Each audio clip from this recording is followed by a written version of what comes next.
Bora, galera, bora com o podcast de hoje, podcast de Libertadores, de Sul-Americana. A gente vai ouvir ao final do podcast de hoje as palavras, um pouquinho, né? Das palavras do técnico Vanderlei Luxemburgo. As duas equipes brasileiras que entraram em campo pelas duas competições venceram por um placar de 1-0. O Corinthians jogando como mandante, o Internacional de Porto Alegre jogando como visitante. Grande resultado do Inter, hein? Um baita resultado do Inter, sacrificou o Campeonato Brasileiro e até agora tá se pagando, hein? Vamos com calma, vamos devagar, tá? Bom, vamos tentar resumir, né? Vamos tentar resumir. Vamos ver. Os podcasts aqui estão ficando com 1 hora, né? Vamos lá, vamos. Bom, fica o convite aberto para você, então, torcedor corintiano. A gente vai ouvir um pouquinho das palavras do Luxemburgo, um pouquinho. Dá alguns minutinhos. Segura alguns minutinhos aí.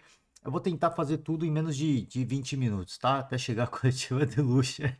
Vou tentar, tá? Vou tentar. Bolívar Internacional, Bolívar 0, Internacional 1, jogo na altitude. O Internacional, cara, é impressionante, né? A altitude, como a bola pega um efeito importante, né? Como a bola pega um efeito estranho. E vou te falar, o resultado ele é fantástico, né? Porque se a gente se recordar nessa Libertadores, o Palmeiras perdeu lá na fase de grupos e o Atlético Paranaense perdeu lá nas oitavas de final da Libertadores, né? E o Inter foi lá e venceu. O Inter foi lá e venceu. Então, o resultado, inegavelmente, ele é fantástico. O resultado, ele é fantástico. Mas, e aqui vem o mais, né? Eu acho que tem que comemorar, tem que celebrar mesmo, porque assim, volto a repetir, se eu não me engano, o placar tanto do Palmeiras quanto do Atlético, do Furacão, os dois foram por 3-1, se eu não me engano. Eu acho que o Palmeiras perdeu por 3-1, se eu não estou enganado, e o Atlético Paranaense eu tenho certeza, foi 3-1. Inclusive o Atlético saiu na frente e tomou 3 gols depois. O Inter faz o primeiro gol e segura. O do Palmeiras, se eu não me engano, teve um gol do Bolívar, o Palmeiras empatou e tomou mais dois. Eu acho que foi isso. Então, curiosamente, todos os times brasileiros marcaram um gol lá, né? Só que o Inter foi o único que não tomou nenhum. Segurou, tal, ótimo. O resultado é excepcional. O torcedor colorado tem que comemorar mesmo. Tem que comemorar muito, porque eu acho que esse é um passo importante para a classificação. É um passo fundamental. Porque é um time comum, gente. É um bom time. A gente vinha falando sobre o Bolívar aqui. É um bom time, pelo que a gente viu na Libertadores. Mas é um time comum. O Bolívar conseguiu fazer as suas vítimas, né? Se é que a gente pode assim, todo o respeito da palavra, né? Conseguiu vencer os seus adversários em seus domínios. Tem o peso da altitude, obviamente, mas é um bom time, né? É um bom time. Não é um time. Normalmente, os times bolivianos eles são tecnicamente muito ruins, né? E o Bolívar é um bom time. Só que é um time comum. É um time comum, que ao nível do mar, ele não assusta ninguém. O Atlético foi eliminado? Foi. Mas venceu e venceu bem, jogando no Paraná. O problema foi o jogo da ida, né? Isso que pesa. Então o Inter, para mim, tem tudo para ganhar o jogo em Porto Alegre. Tem tudo para ganhar o jogo em Porto Alegre. Mas, e agora eu volto ao mas. Cara, assim, o Inter conseguiu essa vitória, mas olha, assim, foi com uma bela pitada de sorte. Foi com uma bela pitada de sorte. Óbvio que assim, o Rocher, cara, o Rocher faz uma defesa surreal, cara. Talvez a primeira grande oportunidade do Bolívar no jogo, o lance do, esqueci o nome do rapaz. Mas cara, assim, uma defesa absolutamente espetacular do Rocher. Uma defesa espetacular do Rocher. Ele estava passando do ponto da bola, ele salva em dois tempos. Assim, é impressionante a defesa. A defesa é impressionante. É uma contratação que se olha e fala, cara, valeu cada centavo, cara. Valeu cada centavo. Uma defesa surreal, velho. Uma defesa surreal. E aí o Internacional, um pouquinho depois, vai lá com o Ener Valencia, um passe magistral do Alan Patrick. E o Ener Valencia arranca pelo lado direito, chuta cruzado, tava bem marcado. Cara, assim, a importância de um jogador como o Ener Valencia, né?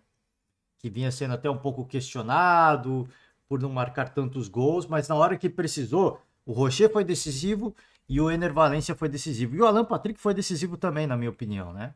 Dos principais jogadores, se não o melhor jogador do Internacional.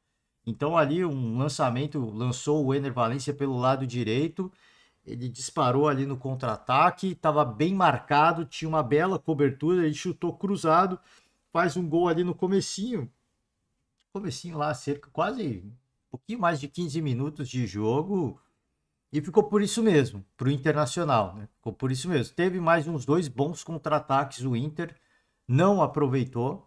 Eu acho que pesou assim o tempo da bola, né? Adiantar muito a bola, enfim. Foi com o Ener Valencia, inclusive, né? Teve um pelo lado direito, que ele chuta por cima do gol, e outro pelo lado esquerdo, que ele adianta muito a bola e o goleiro do Bolívar defende, né? Mas foram boas oportunidades, mas como foi? Eu acho que ali pesou a altitude, né? O primeiro gol acabando dando tudo certo, era o gol que precisava. Só que o Inter não jogou. O Inter foi para jogar de forma defensiva, foi para fazer cera mesmo. O Inter foi para fazer cera mesmo, foi tentar cozinhar o jogo. Mas, cara, o que teve de chance o Bolívar foi uma loucura. Foi uma loucura. Sim, o que os caras ganharam de bola aérea foi um absurdo. Foi um absurdo. Então, assim, a vitória tem que ser comemorada? Muito, muito, porque é um baita resultado, né? E em Porto Alegre, eu acho que o Inter ganha tranquilamente e deve se classificar até de forma tranquila para cima do Bolívar, porque esse era o jogo. Esse era o jogo complicado. Jogar contra o Bolívar na altitude de La Paz, né? Esse que era o jogo que pegava, né? Agora, é importante a gente sempre pontuar que apesar do resultado, e nós somos resultadistas por excelência, a gente tem que destacar que o Internacional cedeu muitos espaços. Teve duas bolas na trave, o Rocher tendo que fazer pelo menos umas duas, três defesas muito difíceis, inclusive a primeira que eu destaquei que foi surreal, fora todas as bolas de cabeça que o time do Bolívar venceu e cabeceou para fora, né? Cara, assim, foi assim, um jogo de ataque contra a defesa, onde não é que a defesa estava ganhando, o ataque estava ganhando, só que eles não estavam sendo efetivos. Esse jogo, se os caras têm um pouquinho mais de precisão, era coisa para ser 3-1, fazer o que eles fizeram com o Atlético Paranaense e com o Palmeiras. Então, a gente tem que pontuar. Foi lá para se defender, deu certo, mas a estratégia, assim, eles se proporam a fazer uma coisa, mas fizeram muito mal, na minha opinião. É isso que me preocupa. É isso que me preocupa. Não para classificação, não para classificação, mas pensando nessa gestão de Libertadores e Campeonato Brasileiro, isso é uma coisa que me preocupa. Que o Inter vai lá assim, ah tá, hoje no Campeonato Brasileiro contra o Flamengo, hoje não, né? No dia do jogo, os caras vão falar assim, pô, hoje a gente vai jogar igual contra o Bolívar, vamos só se defender. Mas aí uma pessoa sensata tem que virar e falar, cara, a gente só se defendeu naquele jogo, mas a gente se defendeu muito mal. A gente se propôs a fazer uma parada e a gente fez muito mal. Os caras ganharam várias e várias bolas assim, no meio da defesa do Inter. Recebendo sozinho, cabeceando sozinho, chutando de longe. Tem um bom goleiro? Ótimo. Tem um ótimo goleiro. Tem um ótimo goleiro. A altitude ajudou para algumas bolas saírem? Obviamente que sim, a altitude ajuda os caras, mas dessa vez a altitude atrapalhou. O nervosismo vai pegando, né? E tudo mais. O do detalhe, a bola acaba saindo. Teve bola na trave, né? Então, acho que, volto a repetir, assim, o resultado ele tem que ser celebrado, ele tem que ser saboreado, assim, com muito churrasco e muita cerveja. Sem brincadeira. Tem que ser comemorado e vibrado com muito churrasco e muita cerveja. Agora, depois da ressaca, o torcedor tem que olhar e falar, cara, tudo bem, a gente foi lá para se defender, mas a gente fez isso muito mal, cara. Teve uma certa pitada de sorte e não dá para correr esse risco mais. Porque às vezes você queima a sorte muito cedo. Eu já vi isso acontecer, né, na Libertadores. Equipes que queimam a sorte muito cedo. Que, assim, tem a tal da sorte do campeão, mas a sorte do campeão ela ajuda em um momento ou outro. Ela não vai ajudar todo o jogo. Ela não vai te salvar todo o jogo. Ela vai te salvar em um momento ou outro. E ali, nesse jogo contra o Bolívar, o Internacional gastou muito da sua sorte. Você tem um saco de moedas, né? Que é o saco de moedas da sorte. O Inter gastou várias moedas nessa partida, né? Se a gente pode dizer assim. Então, tem que fazer um. Eu acho que tem que fazer um trabalho um pouco melhor. Não achei o trabalho do Kudê como treinador excepcional, muito, assim, muito de longe. Óbvio, volta, assim, a gente tem que contextualizar que tem o peso da altitude, os atletas ficam mais lentos, eles perdem o tempo da bola porque a bola voa estranho. Tudo bem, eu considero tudo isso. Mas se você vai para uma proposta de jogo, quer se defender e jogar no contra-ataque, deu certo? Deu. No final deu. Mas foi por pouco. Foi por pouco. Porque o Internacional estava com todo o time no campo de defesa, só com o Ener Valencia adiantado, e ainda assim o Bolívar deitou e rolou de receber bola no meio da zaga, no meio da zaga do Internacional, no meio da defesa do Inter. Então, para mim, isso é relevante. Não é preocupante nesse momento, mas é muito relevante para a continuidade da competição, já que o Internacional abriu mão do Campeonato Brasileiro mesmo e pode, em 2 rodadas, entrar na zona do rebaixamento. Eu acho que isso é muito possível de acontecer. Tem que prestar atenção, porque em alguns jogos, como vai ser o próximo contra o Flamengo, você precisa jogar por se defender. Não tem jeito. Tem que. Você está pregando o time desprezar a bola. Não tem jeito, gente. Não tem jeito. Você vai fazer essa gestão, tem o jogo da volta contra o Bolívar em Porto Alegre, em Beira-Rio, não vai ter que fazer. A gente vai ter que fazer isso, né? Então, já mostrou assim. Tem esse jeito de jogar, de se defender, sim. Mas é um jeito muito frágil ainda, né? Muitas fragilidades. Vambora, vamos de Corinthians e Estudiantes, o jogo que teve a homenagem para os torcedores corintianos, né? A gente vai passar pelas notícias esportivas aqui. O Corinthians venceu por 1-0. E, cara, assim, primeiro tempo eu acho que foi o mais complicado. O segundo tempo foi mais Corinthians. Foi mais Corinthians. Aí o Corinthians eu acho que tomou conta do jogo e não teve, assim, cara, assim, só não teve um placar melhor porque faltou um pouquinho de capricho do Mosquito. Cara, o Mosquito perdeu um lance ali impressionante. Não dá pra saber se ia ser gol. Tinham zagueiros na cobertura. Mas ele chuta, mas, cara, chuta pro gol, pelo amor de Deus, né? Chuta pro gol, pelo amor de Deus. O Corinthians sai com um bom resultado em virtude assim, eu acho que do peso emocional, né? Do que o Corinthians viveu. É óbvio que assim, você vai para jogar para a Argentina com um resultado com apenas um gol, o Corinthians viu o que aconteceu contra o São Paulo. Foi para jogar no Morumbi com apenas um gol de vantagem. Não foi o suficiente. Então, eu acho que assim, pelos últimos dias que o Corinthians teve, de ser eliminado pelo São Paulo, de ter esse episódio dos torcedores, né, que faleceram no acidente de ônibus, eu acho que por todo o contexto foi um bom resultado, porque existe um impacto mental, né? Existe um impacto psicológico, mas podia ter sido mais.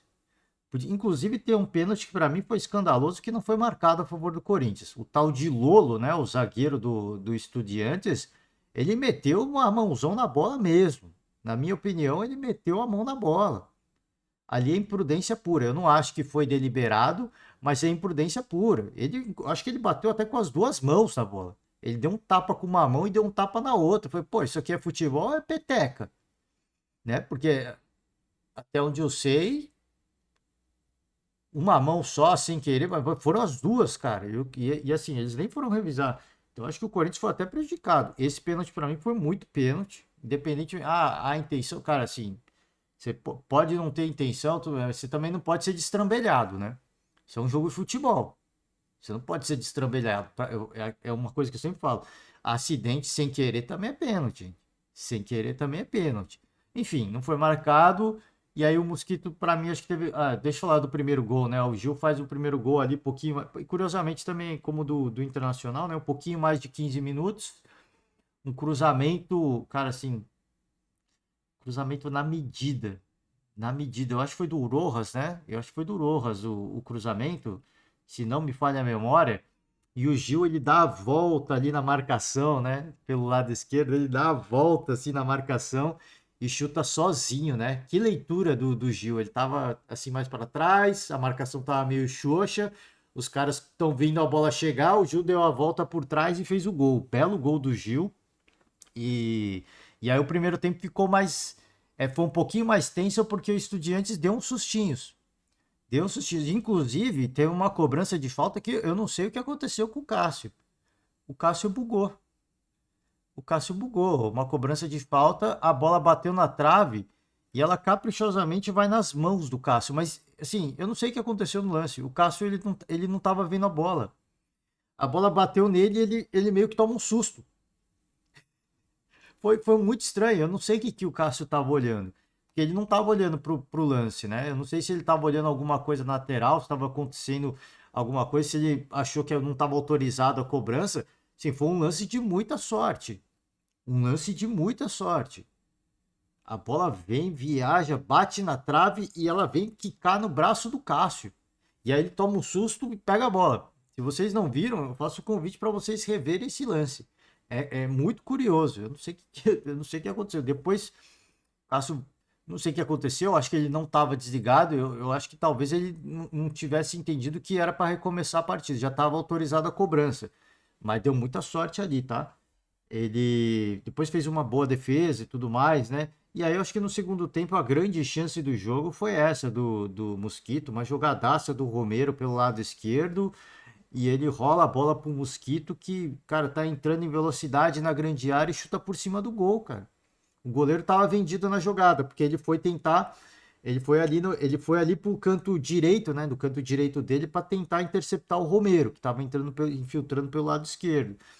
E aí tava sem goleiro. Tinham dois zagueiros meio que na cobertura. Não sei se a bola ia entrar, porque ele podia chutar em cima do zagueiro também, mas, pô, meu, pelo amor de Deus, chuta no gol, né? Chuta no gol. Foi surreal. Foi surreal. A defesa do Rocher e essa bola que perdeu o Mosquito, o Gustavo Mosquito, que fez o gol contra o Cruzeiro, né? Curiosamente, ele foi o herói no jogo contra o Cruzeiro e acabou meio que sendo vilão, né? Vilão porque, assim, 1-0 é bom, eu vou ser repetitivo nisso. Eu acho que foi bom pela semana que o Corinthians teve. Porque foi uma semana tensa, né? Mas é um resultado muito magro. O que vocês acham que vai acontecer lá? Os caras vão olhar o jogo da Copa do Brasil e vocês acham que eles vão fazer diferente do São Paulo? Eles não vão fazer diferente do São Paulo, eles vão fazer igual. E aí, agora, eu espero que o Corinthians tenha uma postura diferente. O Corinthians tem uma postura diferente de, olha, vamos, né, ter um entendimento melhor do jogo, ter maturidade, ter o controle da bola, não deixar os caras jogarem, né? Se precisar, cava uma falta, o Cássio cai no chão, vai ter que saber jogar Libertadores, como o Internacional soube fazer por várias vezes ao longo do jogo, né? De o Rocher ficar com a bola um caminhão de tempo, alguém cai, né? Acontece alguma coisa. Isso é necessário. Isso é necessário para esfriar o jogo, né? Vambora, vamos com as notícias esportivas. Deixa eu começar com o Internacional. Tá? Internacional aqui. Eu, infelizmente, não achei a coletiva do Cudê. Por isso que eu vou ouvir o Luxemburgo hoje. Queria ouvir um pouco das palavras do Cudê, mas vamos de Luxemburgo também, pô. Todo o mérito do Corinthians nessa vitória. É que a vitória do Inter foi muito épica por ter sido em La Paz, né? Ter sido na Bolívia. Vamos lá. Elogiou os jogadores, né? Exaltou os jogadores, fizeram tudo com perfeição. Eu já falei sobre isso, né? Se o que ele viu, ele achou que foi perfeição, olha, o Internacional não vai chegar na final. Se esse aqui foi a perfeição que o Kudê acha que é, a final da Libertadores, a semifinal tá logo aí, tá? Todo respeito ao torcedor colorado. A ideia de ser um time curto, que estivesse curto entre linhas e poder sair, porque eles aqui jogam muito no 1 contra 1 na última linha, por isso tem homens demais quando movimentam a bola. O grupo fez um grande jogo. Muito feliz, muito felizes porque não é fácil ganhar aqui, isso sem dúvida, mas consciente também que tudo ainda não terminou. Faltam 90 minutos em casa, a Copa sempre há que ter cuidado com tudo. Agora terminou o primeiro tempo de alguma maneira. Essa parte que ele fala que fizeram tudo à perfeição, tem isso aqui, deixa eu ver se tem o trecho aqui. Para mim, serviu muito a experiência de vir aqui como jogador, saber o que sentem os jogadores, deixa eu ver aqui, mérito dos jogadores, porque fizemos uma estratégia para tentar sofrer o menos possível. Sofreu o caramba, né? Sofreu pra caramba, sabendo que íamos sofrer, mas também poder jogar e construir por momentos, quando tivéssemos com a bola. Trabalharam os jogadores mais ofensivos, teríamos que ter jogadores como Ener, Alan Patrick, no caso, Wanderson para sair. O que preparamos é mérito dos jogadores que fizeram tudo com perfeição. A estratégia era muito clara e deu certo. Eu volto, assim, eu volto a reafirmar isso. Deu certo. A estratégia era se defender, porque se você vai para o jogo contra uma equipe na altitude, isso é suicídio. Isso é suicídio. Você não pode ir para o jogo. Você tem que saber controlar o jogo. O Internacional foi uma proposta clara de se defender e apostar numa bola de contra-ataque, mas foi ineficaz em vários lances defensivos, foi ineficaz em ter a posse da bola, em cozinhar o jogo no meio, ter o controle do meio-campo, e foi ineficaz em alguns contra-ataques. Fez o gol que precisava. Eu não vou aqui falar, nossa, que fiado. Não, foi um grande sucesso. Foi um grande sucesso. Foi um sucesso explosivo. Assim, é aquele filme que é quebra recorde de bilheteria. Só que é aquele filme que tem vários problemas técnicos, né? Ele é recorde de bilheteria, mas você vai assistindo, o crítico de cinema vê vários problemas técnicos. Então, se o Kudê acha que o que foi feito foi com perfeição, eu não sei não, hein? Não sei se dá para chegar na final, não, porque o que teve de problema ali foi complicado, hein? Gente, vamos contextualizar. A altitude, você ficar mais lento, você não tem o tempo da bola, né? É mais ou menos assim, para quem não consegue ter muita noção da altitude, é mais ou menos assim, um jogador que tá voltando, sabe assim, um jogador que tava, pô, pega as recentes contratações, o Payet do Vasco, ainda não tá legal para jogar, mas ele não vai chegar jogando. O Rames Rodrigues no São Paulo, o Pato no São Paulo, que ainda não consegue jogar nem 45 minutos. É diferente, né? O Rames estava sem jogar, o Payet estava sem jogar e o Pato tá voltando de lesão. Então é mais ou menos isso. Você tá um tempo fora sem jogar e você tem que voltar a jogar. Você não tem tempo de bola, você não tem tempo de jogo, você não tem fôlego para correr os 90 minutos. A altitude é mais ou menos isso. Imagina você que está aí sedentário e decide que vai voltar para academia, vai jogar uma pelada no final de semana. Você vai correr 10 minutos, você já vai estar morto. É mais ou menos isso a altitude. O cara vai te dar um passe, você mata totalmente errado. Você em vez de matar com, você em vez de matar de, né, com o peito do pé, você mata de joanete, né? É tipo isso, a altitude é tipo isso, porque a bola corre mais, você sente falta de ar, então eu coloco isso como um contexto importante e talvez muito relevante. Talvez não, muito relevante para que os erros do Internacional aconteceram. Mas foram muitos erros, gente. Foram muitos erros. O gol do Bolívar, eu vou ser repetitivo aqui, só não aconteceu por muita felicidade. Por muita felicidade. Várias bolas eles ganharam de cabeça, em cruzamentos e escanteios. Teve espaço para chutar de longe. Teve duas bolas na trave. Então, não foi assim uma parada que. E teve uma defesa espetacular do Rocher. Então, não foi uma parada que foi tudo executado à perfeição. Contratou um grande goleiro para isso, contratou um centroavante matador para isso. Valeu. Nesse jogo valeu. Mas para ganhar a Libertadores precisa de mais, hein? Precisa de mais. E aqui a semifinal. Esse já foi um adversário complicado por causa da altitude. Mas na semifinal, o adversário da semifinal não vai ser qualquer paradinha, não, tá? Não vai ser qualquer paradinha fácil, não. Vamos aqui com o Alan Patrick. Ele elogia a atuação do Inter na altitude, mas minimiza a vantagem. Nada. O Inter soube jogar na altitude, mas vários problemas técnicos dentro de campo, que é compreensível. Que é compreensível. Eu passo esse desconto. Eu só tô contextualizando que assim. Venceu, legal, mas muitos problemas. Muitos problemas, na minha opinião, pelo menos, né? Vamos de Luxemburgo, a gente vai ouvir o Luxa daqui a pouquinho, tá? Ele reclama do pênalti não marcado, diz que teria que marcar. E lamentou o gol perdido pelo Mosquito, né? 2 gols a diferença seria bem maior, claro, mas nós conseguimos uma vantagem para jogar lá. eu tinha que buscar fazer o segundo gol contra um time bom e muito bem treinado, mas sem deixar vulnerável para eles de repente fazer um gol. Esse jogo era para uma, duas, três oportunidades, né? E aqui, vamos ver, tem mais alguma? Aqui, ó, a bola na mão do Lolo que eu citei, né? Zagueiro Lolo, pênalti da mão. Acho que sim, foi pênalti. Não sei se faríamos o gol ou não, mas foi. Isso é complicado, porque jogamos contra uma equipe que tem qualidade e isso faz diferença no jogo. Um jogo dessa importância, difícil, com VAR e tudo, teria que marcar. Para mim foi um pênalti claríssimo. Pênalti claríssimo. Ele, para mim não foi um lance deliberado, tá? Não foi um lance deliberado. Mas eu não tenho a convicção de que bateu nas duas mãos, mas me parece que a bola bate nas duas mãos dele. Ele dá um tapa com uma mão e depois ele dá um tapa com a outra mão. Mas é por ser destrambelhado mesmo. Por ser totalmente destrambelhado. Não é que ele, vou dar um tapa na mão, mas, pô, virou um jogo de peteca ali, né? Com todo o respeito. Pelo amor de Deus, cara.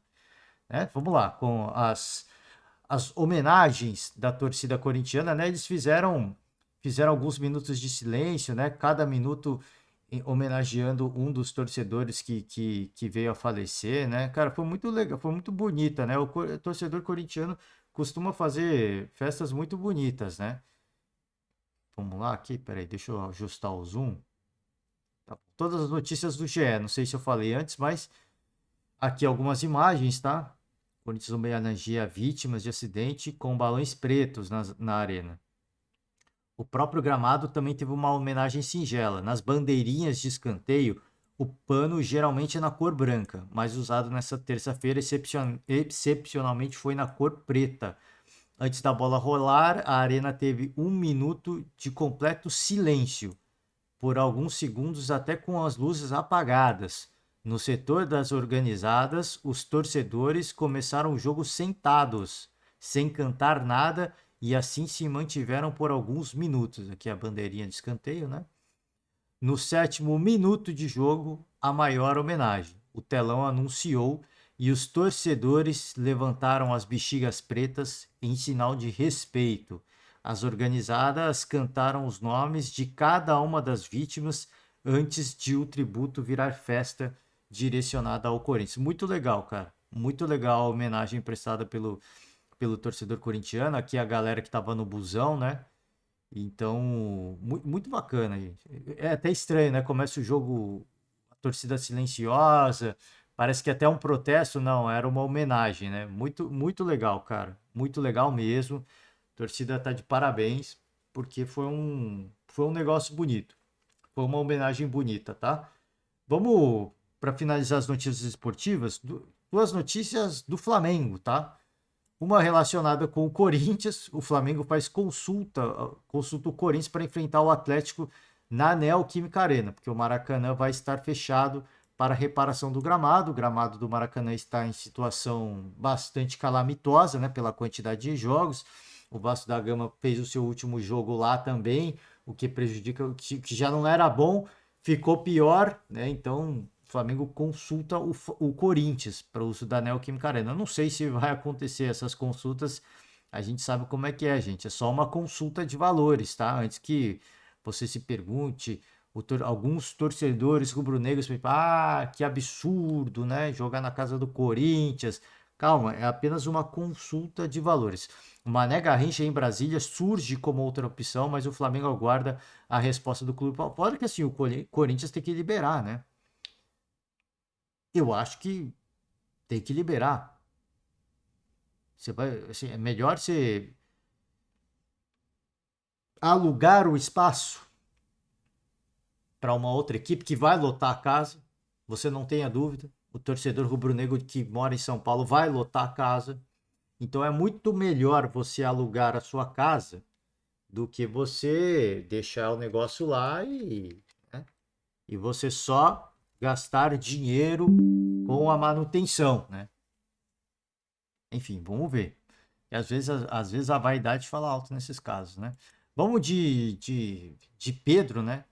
Zenit faz reuniões com o staff de Pedro e acena com proposta de 25 milhões de euros, hein? Uma proposta bastante interessante. Vamos ver se o Flamengo aceita, tá? Em julho, o Al Hilal trabalhou com uma proposta entre 30 e 35 milhões de euros. O Benfica acenou com oferta de 15, de 18. Caramba, eu tô ruim de leitura, hein? 18 a 20 milhões, né? Tá bem cotado, hein? Tá bem cotado.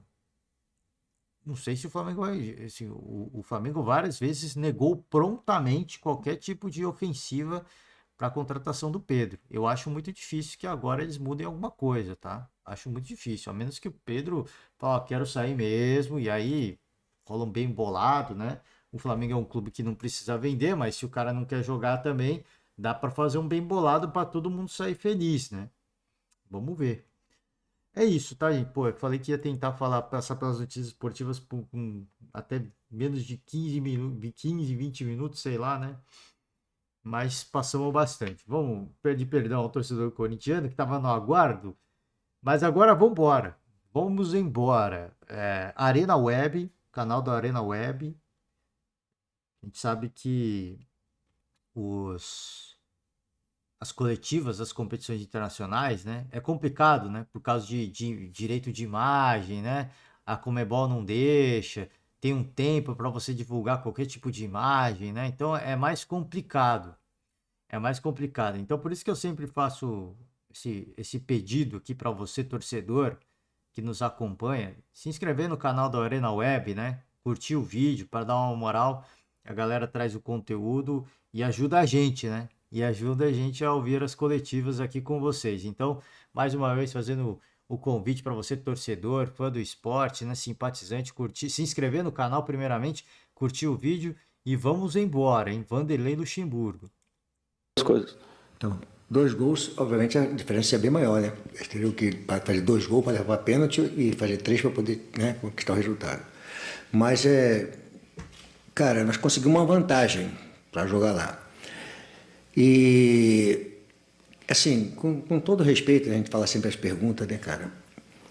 É a opção de você olhar o adversário, onde é que tem que escalar, o porquê da ausência do L, porquê. Cara, é a opção do técnico. Fica assim, a análise não fica para mim.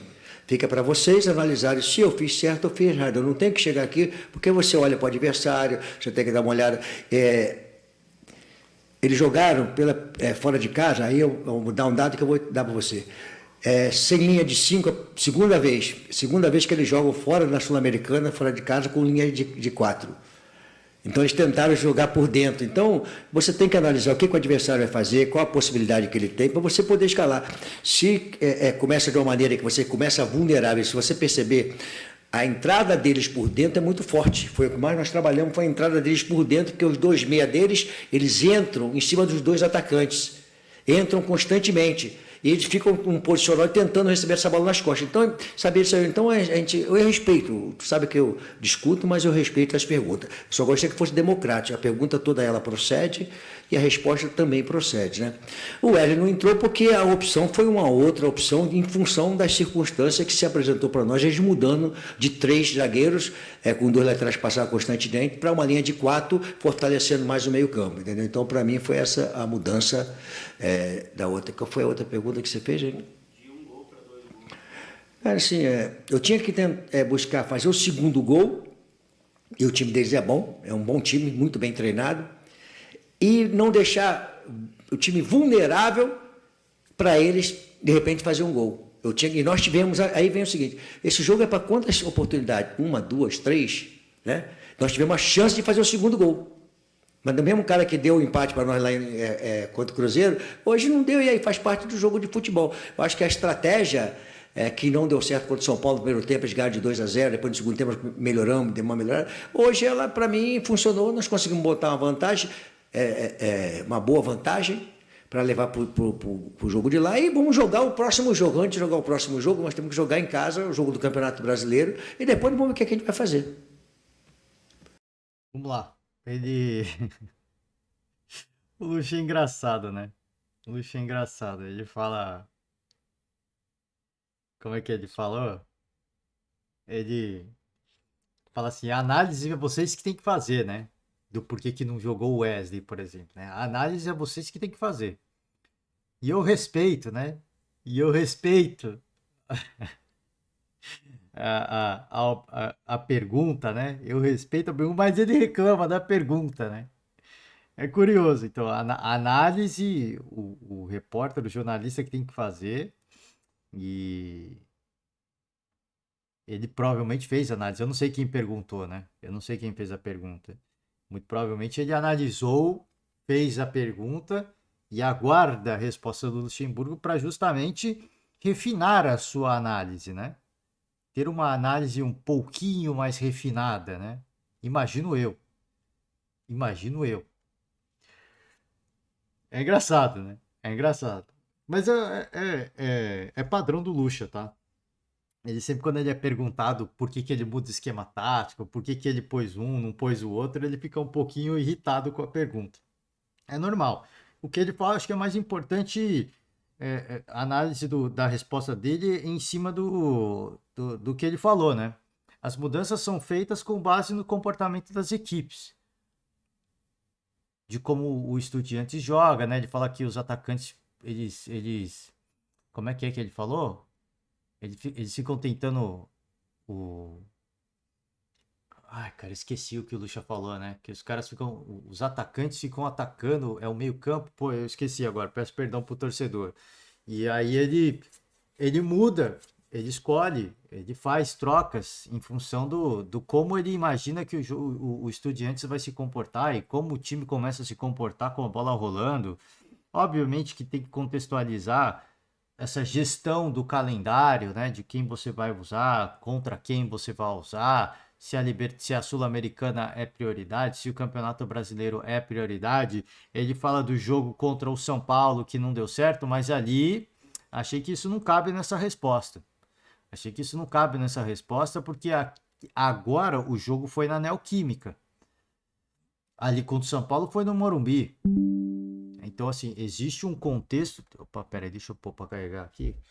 Existe um contexto muito diferente dele falar assim: ah, hoje deu certo, mas hoje estava na Neoquímica Arena, né? E o Corinthians normalmente jogando em casa é muito melhor. Então, essa é a única parte da resposta. Eu acho engraçado ele retrucar. Tem a análise do jogo, mas essa é a única parte da resposta que eu discordo totalmente, né? Ele fala, ah, deu certo. Normalmente dá certo as coisas pro Corinthians na Neoquímica Arena. Normalmente sim. Se dá errado, o torcedor empurra e começa e eles conseguem encontrar uma forma de fazer dar certo, né? Especialmente nesse dia que foi um dia de homenagens. Gil, é para ele também ou só para mim? Essa é só para você. Ah, é? Pô. Luxa, boa noite. Luan Siqueira, Rádio Craque Neto. Queria te perguntar em relação ao posicionamento do Renato Augusto, principalmente quando o Yuri Alberto sai, né, ele vira um centroavante, você chama ele, bate um papo e ele vira esse jogador mais de referência. Não, não é referência. Deixa eu falar uma coisa para vocês. É assim, né? Se fosse uma novidade minha, não, por que o Luiz está maluco? É Santos Dumont ficar inventando? Não. Eu tenho dois caras de lado, que eu botei o Mosquito e o Romero. Tá certo?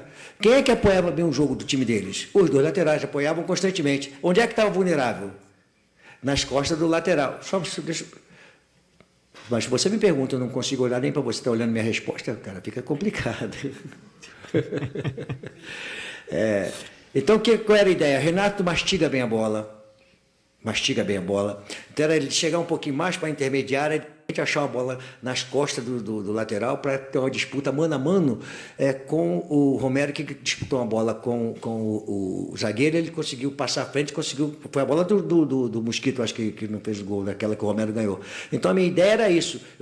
O Yuri já tinha contribuído bastante e eu achava que, tendo dois caras velozes do lado e com o Renato ali completando o meio campo, que é onde eles eram perigosos, a bola podia sair melhor para meter uma bola de lado de campo com o Romero e com o Mosquito.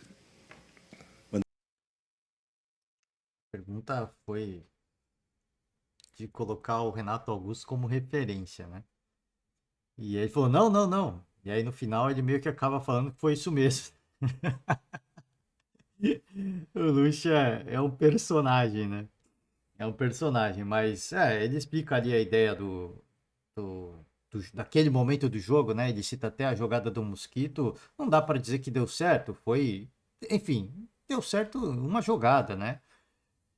E talvez fosse a jogada, né? E talvez fosse a jogada. Perdeu uma oportunidade impressionante o Mosquito ali, o Gustavo Mosquito. Mas mostra a opção, né? Mostra a opção que ele teve. A ideia dele, né? De ter dois caras de velocidade nas duas pontas, o Romero de um lado, o Mosquito do outro, e o Renato Augusto meio que completando essa tríade, dando sustentação para esses dois jogadores de velocidade, para justamente pôr esses dois caras para correr, né? Então o Renato Augusto meio que virou a referência, como disse, como foi perguntado o Luxemburgo, né? Derlei, boa noite. Boa noite. Duas perguntas, por favor. Primeiro, você tem um cara diferente no meio-campo, ao lado do Renato Augusto, que é outro cara diferente também, que é o Matias Rojas, né? E hoje deu mais uma oportunidade para o torcedor ver o Matias jogando ao lado do Renato, né? Ele jogou pelo lado direito, centralizado, lado esquerdo, porque ele tem esse recurso. Você enxerga que ele jogando pelo lado direito é aonde ele rende mais? E a segunda pergunta é, num jogo tão equilibrado quanto este de hoje, dois lances chamaram a atenção da arbitragem, de dois pênaltis a favor do Corinthians, que não foi marcado hoje. Qual o tamanho desse dano do pênalti não marcado no primeiro tempo e depois no segundo tempo, que o Maicon, se ele tivesse caído no gramado, o árbitro ficou perdido sem Não foi. marcar? Estava vendo agora lá dentro, agora o Michael fez certo da sequência na jogada, porque o cara não toca no pé dele, não toca na perna, não. Sim, Talvez um mas o árbitro puxãozinho, ficou meio perdidão ali o árbitro. não toca. Eu vi agora o lance lá dentro. Mas qual o tamanho do dano desse pênalti não marcado no primeiro tempo e também sobre o Matias Rojas? Assim, o Matias Rojas é um excelente jogador de futebol e quando nós fomos contratar, em conversa com o Alessandro e com o Duílio, que nós fomos ter o Matias Rojas aqui, não sei o quê, eu conversei, obviamente para poder saber como é que seria melhor, ele se sente mais confortável jogando para a direita, pela direita.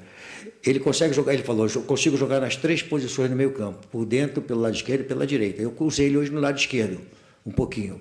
Mas ele gosta mais de pegar na direita, que ele consegue puxar para dentro. Ele não é um cara que é totalmente cego na direita, ele consegue entrar, mais atacar mais o espaço pela linha de fundo, né? Agora, o que falta ao Matias é jogo, cara. Não existe fisicamente, não. Atleticamente, eu sempre falo isso, não existe a condição física, é condição atlética. Atlética é emocional, físico, técnico, tático, jogo, para ele poder pegar o ritmo. Ele ficou com uma lesão e uma lesão no pé que traz um desconforto, né? Então, o rendimento dele naturalmente vai evoluir, tá? E a outra qual foi que você...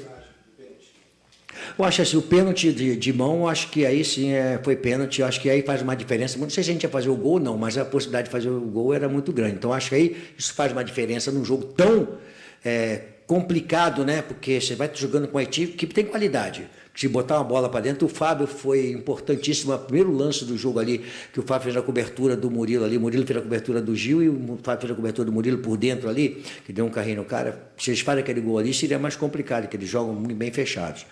Então, acho que num jogo da importância dele, difícil, né? Uma penalidade máxima com VAR, com tudo, né? Tem que marcar, né? Mas fazer o quê? Não deu e o importante é que nós continuamos. E uma coisa que é importante, cara, assim,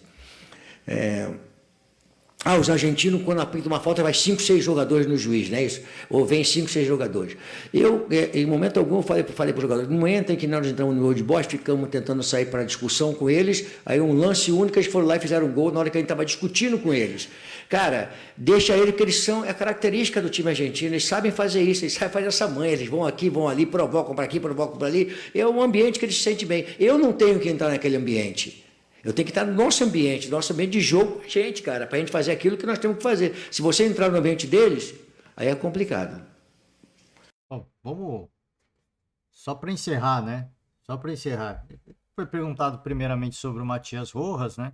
E o Lucha falou, ele gosta mais de jogar pelo lado direito. Mas o que falta ao Rojas, até pela lesão recente, é melhorar a condição atlética, né? E isso você... E essa coisa da condição atlética, ele cita, né? Fisicamente, ritmo de jogo e mentalmente, né? Assim, você estar pronto para jogar mesmo, né? Estar pronto para jogar mesmo. E aí você só consegue jogando. Então, acho que o Lucha tem que pôr o cara para jogar. se ele tá falando que ele precisa disso, o Lucha tem que pôr o cara para jogar. Óbvio que não dá para pôr todo o jogo, para não arrebentar com o jogador, mas tem que pôr o cara para jogar. Enfim, isso aí não tem muito o que falar, né? Isso aí só com o tempo mesmo, com o dia a dia, departamento médico de fisiologia, isso vai poder dizer se o atleta está em condições de jogar, por quantos minutos, por quanto tempo, quantas partidas em sequência, como que é a recuperação, o tratamento, tudo mais, a alimentação e os caramba. E por aí vai, né? É um negócio muito complexo, né? Hoje em dia, o dia a dia do atleta, ele é muito regrado, né? E vai do atleta seguir as regrinhas lá, a recuperação, o trabalho pós-treino e tudo mais, e por aí vai. Aí ele fala da questão da arbitragem, né? Foi até perguntado do lance do Maicon. Eu concordo com o Lucha, assim. O Maicon, ele toma um contato. O Lucha fala que não encostou. No primeiro momento, quando eu vi o lance, foi, cara, é pênalti.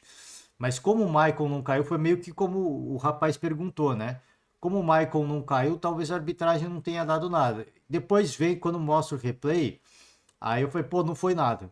Não foi nada mesmo. Se ele cair ali, ele perdeu uma grande chance de gol. Mas o primeiro eu concordo com o Lucha. Eu também acho que foi muito pênalti. O segundo, tem gente que vai falar que foi pênalti. Tem gente que vai falar que foi pênalti. Mas eu acho que não. Ali eu acho que foi um. Talvez tenha se cedido ali um pouquinho o marcador e tudo mais, mas se marca a penalidade ali, iam estar reclamando de que o árbitro, né, pesou na mão, enfim. Eu acho que ali não foi para pênalti mesmo. Acho que há um contato, sim, mas não é um contato para penalidade, né? Eu não vou muito por esse lado. Mas é aquela velha história. Se isso acontece fora da grande área, será que o árbitro marca pênalti? Muito provavelmente que sim. E aí vai da interpretação de cada um. E ele fala também da questão dos jogadores ficarem no pé do árbitro, né? Que ele fala, os argentinos têm esse costume de fazer isso e a gente não pode entrar nessa onda porque ele cita o jogo contra o Nils, né? Quem foi entrar nessa onda aí acabamos tomando gol. Eu acho que assim, essa coisa de você cobrar a arbitragem tem dois pontos, assim. Você não pode se perder do jogo. Você não pode se perder do jogo. Você pegar no pé da arbitragem é uma estratégia de jogo. É uma estratégia de guerra, se é que a gente pode dizer assim, né? O jogo é uma guerra. E essa coisa dos argentinos ficarem no pé do árbitro é uma estratégia de guerra. Primeiro, para você tentar de alguma forma desestabilizar o seu adversário, né? Então você força o adversário a também cobrar o árbitro.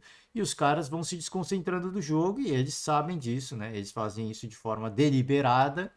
Não estou falando que isso é ruim, é a estratégia deles. É uma estratégia, eles estão no jogo, eles usam esse recurso para tentar desequilibrar o adversário. Que se vê numa situação de, pô, a gente tem que bater de frente com os caras ali. Se eles vão cobrar arbitragem, a gente também tem que cobrar, né? Para o árbitro não favorecer eles. Segundo, né? Pressionar a arbitragem para uma marcação a favor deles e contra o adversário, né? Esse é o segundo ponto.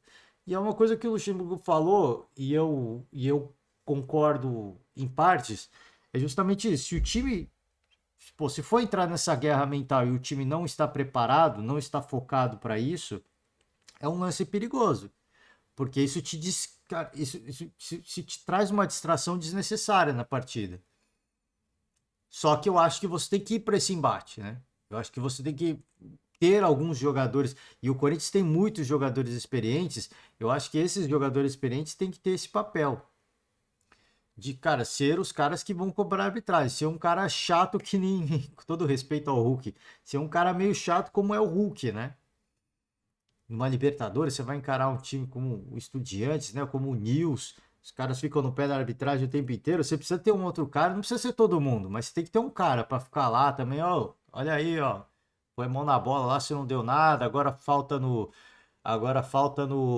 Michael, você também não dá nada, e aí, né? Eu acho que tem que ter essa pegada também, de cobrar e falar pro árbitro falar, acho que eu errei, hein? Acho que eu errei. E aí, às vezes, vem uma faltinha nada a ver, ele marca um pênalti, né? Tem uma faltinha sem pé nem cabeça, ele marca alguma coisa. É isso que eu acho que entra, é o tal do poder de bastidor dentro de campo, né? É o poder de bastidor dentro de campo, mas tem esse lado que o Lucha falou também. Se o time não tá preparado para isso, ele se perde, né?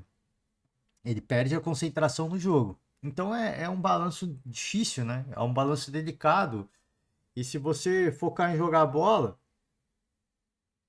se você focar em ganhar e ganhar bem, e você tiver time para isso e tiver condições para isso, eu acho que vale muito mais do que ficar nessa guerra fria, né? De ficar, é arbitragem para lá, arbitragem para cá, né? Eu acho que tem muito mais valor. Eu acho que tem muito mais valor em termos esportivos, tá? Mas a gente sabe como é que é. Os jogos do Corinthians não têm sido fáceis.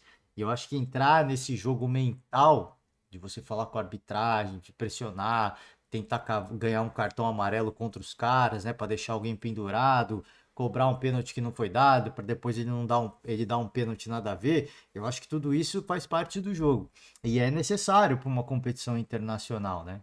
Então não estou falando que isso é algo preocupante nem que é algo ruim. Eu só acho que isso é algo que pode ser usado e deveria ser usado, pelo menos pelos jogadores mais experientes do Corinthians, tá? Gente, é isso. Por hoje é só. Eu vou encerrar. Me delonguei, né? Eu queria fazer um podcast curto, mas não tem jeito. A gente vai falando, vai falando. Só para trazer a agenda do dia, os jogos de quarta-feira. Então, teremos Palmeiras encarando o Deportivo Pereira na Copa Libertadores da América. E na Libertadores, vamos ter o líder do Campeonato Brasileiro, o Botafogo, encarando o Defensa e Justiça, tá bom? Encerro por hoje. Muito obrigado. Forte abraço para todos e até amanhã, hein? Tchau.